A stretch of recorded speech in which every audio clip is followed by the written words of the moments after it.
एक ऐसा तरीका बताने जा रहे हैं जिससे आप रोज 300 से ज्यादा ऑब्जेक्टिव याद कर सकते हैं। बहुत हमारे भाई बहन है जो ऑब्जेक्टिव याद करते जाते हैं भूलते जाते हैं, याद करते जाते हैं भूलते जाते हैं, 50 को ऑब्जेक्टिव याद करते हैं तो भूल जाते हैं। लेकिन भैया ऐसा आपको हम टेक्निक बताने जा रहे हैं ना, ये थोड़ा इसमें आप साइंटिफिक मेथड थोड़ा ऐड करके हम आपको ऐसा तरीका बताने जा रहे हैं जिससे आप प्रतिदिन स्मार्ट वर्क से आप जो है 300 से ज्यादा ऑब्जेक्टिव याद कर लोगे और बहुत लंबे समय तक आप उसको याद करके रख सकते हैं। तो वीडियो को क्या एक मात्र ऐसा नोट है जो पिछले 3 साल से पूरे के पूरे क्वेश्चन जो होते हैं फाइनल एग्जाम में टकरा जाते हैं।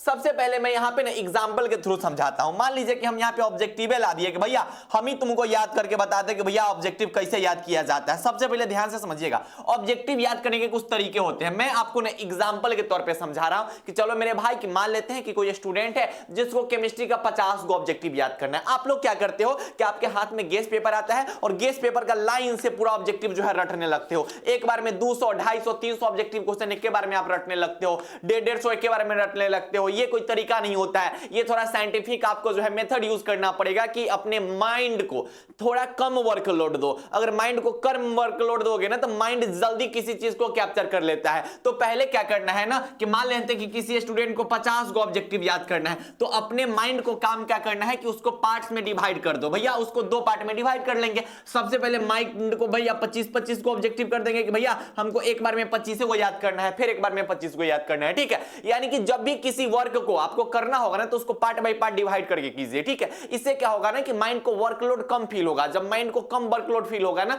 तो काम जल्दी हो जाएगा और इफेक्टिव होता है। तो सबसे पहला नंबर काम क्या करना है कि मान लेते हैं कि केमिस्ट्री में आपको 50 ऑब्जेक्टिव याद करना है, तो उसको 2 पार्ट में डिवाइड कर लेंगे कि चलो भाई एक बार में हमको जो है कितना ऑब्जेक्टिव याद करना है 25 को, फिर दूसरा का पार्ट में हमको 25 को याद करना है। दूसरा नंबर काम कि जब भी आप ऑब्जेक्टिव याद करते हो तो आप अपनी भाषा में याद कीजिए। आप पूरा क्या करते हैं किताब का भाषा पढ़ने लगते हैं। मान लेते हैं कि यहां पर कोई क्वेश्चन दिया गया हुआ कि अमोनिया को निम्नलिखित में किसके द्वारा शोषक किया जाता है, तो भैया यहां पर क्या है कंसंट्रेशन H2SO4। तो यहां पर हम सीधे याद रखेंगे भैया कंसंट्रेशन H2SO4 अच्छा H2SO4 द्वारा शोषक किया जाता है। अच्छा अमोनिया को H2SO4 द्वारा शोषक किया जाता है। यानी कि किसी भी चीज को जब आप अपनी भाषा में बनाते हो, अपनी भाषा में सोचते हो तो वो चीज आप जल्दी कैप्चर कर लेते हो। ठीक है, मान लेते हैं यहां पर कोई क्वेश्चन है कि भैया निम्नलिखित में किसका बंधन ऊर्जा सबसे अधिक होता है, तो भैया S और S का अधिक होता है। ठीक है, सल्फर का, तो भैया हम बोलेंगे भैया ये जो बंधन ऊर्जा है ना वो S और S का अधिक होता है। अच्छा S और S का बंधन ऊर्जा अधिक होता है। अच्छा S और S का बंधन ऊर्जा अधिक होता है। यानी कि किसी भी क्वेश्चन को ना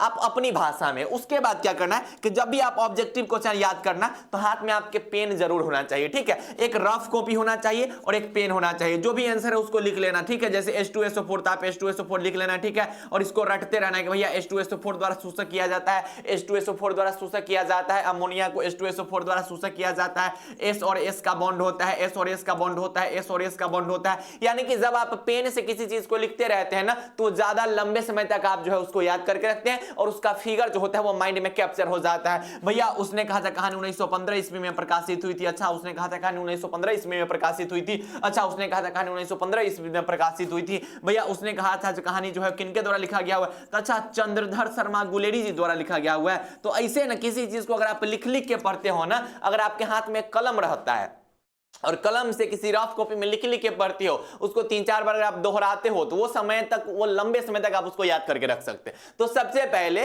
किसी भी ऑब्जेक्टिव को याद करने से पहले उसको पार्ट्स में आप डिवाइड कर लीजिए कि भैया एक बार में हमको इतना याद करना है, फिर अगला टर्म में हमको इतना याद करना है। दूसरा कि अपना भाषा में रटना शुरू कर दीजिए। अच्छा Indian civilization and culture Gandhi ji द्वारा लिखा गया हुआ है। अच्छा गांधी जी का जन्म जो है वो गुजरात में हुआ था। अच्छा गांधी जी को फादर ऑफ नेशन भी कहा जाता है। अच्छा गांधी जी को बापू भी कहा जाता है। अच्छा माई एक्सपेरिमेंट विद ट्रुथ जो है वो महात्मा गांधी जी द्वारा लिखा गया हुआ है। अच्छा यंग इंडिया भी गांधी जी द्वारा लिखा गया हुआ है। यानी कि किसी भी क्वेश्चन को ना आप अपने अनुसार पढ़ो। ठीक है, आप किताबी भाषा में पढ़ने लगते हो, इसी वजह से चीज याद नहीं हो पाता है। ठीक है, कोई भी क्वेश्चन को अपना भाषा में पढ़िए और कोशिश कीजिएगा कि रफ कॉपी में ना उसको कुछ उसका जो आंसर होगा ना उसको लिखते चलेंगे, खाली आंसर लिखते चलना। इससे क्या होगा ना कि लिखने से ज्यादा इफेक्टिव आप कर सकते हैं। ठीक, तो सबसे पहले ये 3 काम करना है कि आपके सामने अगर केमिस्ट्री के, फिजिक्स के, हिंदी के, इंग्लिश के 150 क्वेश्चन है तो उसको डिवाइड कर लेंगे भैया हम, ठीक है, जो भी क्वेश्चन है उसको पार्ट बाय पार्ट डिवाइड कर लेंगे और पहले जो है हम 25 को क्वेश्चन को इस मेथड से याद करेंगे, ठीक है। उसके बाद क्या करेंगे भैया, ध्यान से समझिएगा,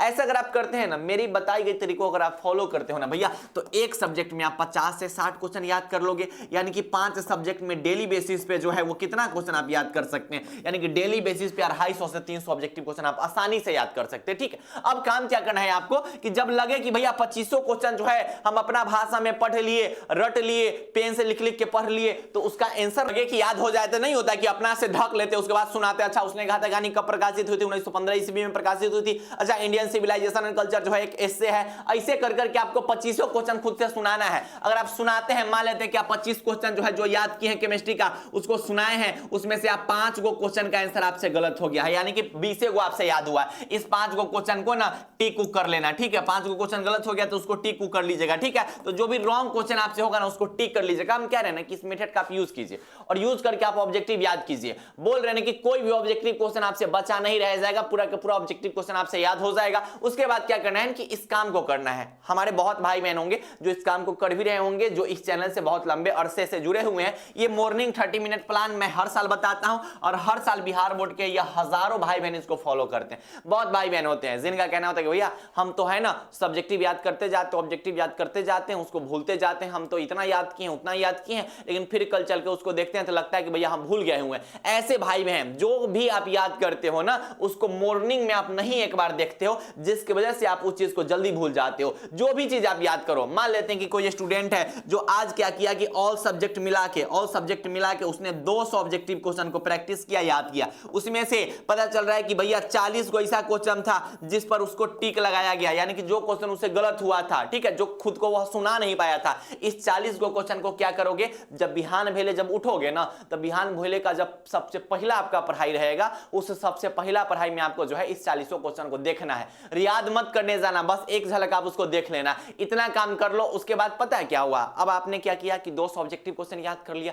200 में से जो इजी वाला क्वेश्चन था वो तो आप सुना दिए, लेकिन 40 ऐसा क्वेश्चन था जो आपको उसका आंसर पता था लेकिन फिर भी आपसे गलत हो गया है। इसका मतलब कि हमें मेहनत उस मात्र 40 क्वेश्चन पे करना है और कल चल के भोरवा में उस 40 क्वेश्चन को हम एक बार देख लेंगे। ऐसे आप ऑब्जेक्टिव याद कीजिए ना, इसे ज्यादा से ज्यादा ऑब्जेक्टिव याद कर लीजिएगा और साथ ही साथ जो आपसे गलत हुआ होगा ना उस पे आपका पकड़ बन जाएगा। जो ऑब्जेक्टिव क्वेश्चन आपसे गलत हुआ वो आपका मजबूत हो जाएगा। ऐसे करने से आप ऑब्जेक्टिव में बेहतरीन नंबर ला सकते हैं और बहुत शानदार नंबर ला सकते हैं। इतना काम आप कर लीजिए, बहुत बेहतरीन नंबर आ जाएगा, ठीक है। उसके बाद क्या है कि जो हमारे भाई बहन जो गेस क्वेश्चन खोज रहे हैं कि भैया एग्जाम के 15 दिन समय बचे हुए हैं, कुछ ऐसा हमें गेस क्वेश्चन दे दीजिए जो 2026 के एग्जाम में टकरा जाएंगे। 2026 के लिए हमने ऐसा गेस क्वेश्चन लाया है जो पिछले 3 साल से मैच होते जा रहे हैं, जिससे अभी भी हजारों भाई बहन पढ़ाई कर रहे हैं और सबसे कम प्रश्न और सबसे ज्यादा टकराता है। ऐसा गेस क्वेश्चन जिसमें कम प्रश्न है और हर साल टकराता है, इस पे अभी आपको मेगा ऑफर देखने को मिल रहा है। मेगा ऑफर, बलंडर वाला डिस्काउंट देखने को मिल रहा है। तो जो भी हमारे भाई बहन जो अभी तक हमारे गेस नोट्स को नहीं लिए हैं,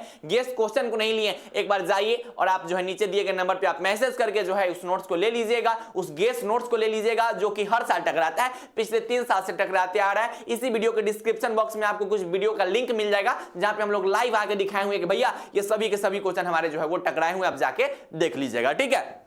और बाकी मैंने ऑब्जेक्टिव याद करने का ये जो तरीका बताया है ना, इसको आप जरूर फॉलो कीजिएगा। मान लेते हैं कि फिजिक्स में आपको जो है 60 को ऑब्जेक्टिव याद करना है, आप उसको 2 पार्ट में डिवाइड कर लीजिए कि भैया हमको एक बार में 30 को फिर एक बार में 30 को। उस 30 क्वेश्चन को क्या करोगे भैया, रटने लगो अपना भाषा में, हाथ में कलम रखले रहना और आंसर जो है जो भी ऑप्शन होगा उसका आंसर लिखते चलना, ठीक है। बाद में लगे कि भैया 30 क्वेश्चन हो गया तो हाथ से धक लो, उस 30 क्वेश्चन के आंसर खुद से सुनाओ। मान लेते हैं कि उस 30 में से आपसे 7 को आंसर गलत हो गया, उस 7 क्वेश्चन का जो है आंसर जो है ना, या फिर जो 7 क्वेश्चन है उसको हाईलाइट कर लेना। अब भोरवा में जब उठना तो उसी 7 गो क्वेश्चन को पढ़ना, इतना आप काम करो। ऐसे अगर हर एक सब्जेक्ट में करते हो तो डेली बेसिस पे आप 250 से 300 ऑब्जेक्टिव याद कर लोगे और साथ ही साथ पूरे के पूरे एकदम कंठस्थ ऑब्जेक्टिव आपसे याद हो जाएंगे। तो ये ऑब्जेक्टिव याद करने के कुछ ऐसे तरीके हैं जिससे आप हर एक सब्जेक्ट मिलाकर जो है डेली बेसिस पे 250 से 300 ऑब्जेक्टिव याद कर सकते हो। इसको फॉलो करना शुरू कर दीजिए। हम कह रहे हैं ना, एक बार ट्राई करके देखो, उसके बाद खुद लगेगा कि भैया ये बहुत इफेक्टिव है, ये बहुत शानदार है, ये बहुत हेल्पफुल है और वाकई में ये बहुत ज्यादा ही हेल्पफुल है, क्योंकि मैं पिछले 3 साल से इस मेथड को बताते आ रहा हूं और जिसे बिहार बोर्ड के हजारों भाई बहन फॉलो करते आ रहे हैं और जो अपना बेहतरीन नंबर लाते हैं। आप भी अपना बेहतरीन नंबर जरूर लाइएगा और उस गेस क्वेश्चन को जरूर देख लीजिएगा जो पिछले 3 साल से लगातार टकराते आ रहे हैं, ठीक है। तो ट्राई करते रहिए। बाय बाय, टेक केयर, जय Hind and love you all.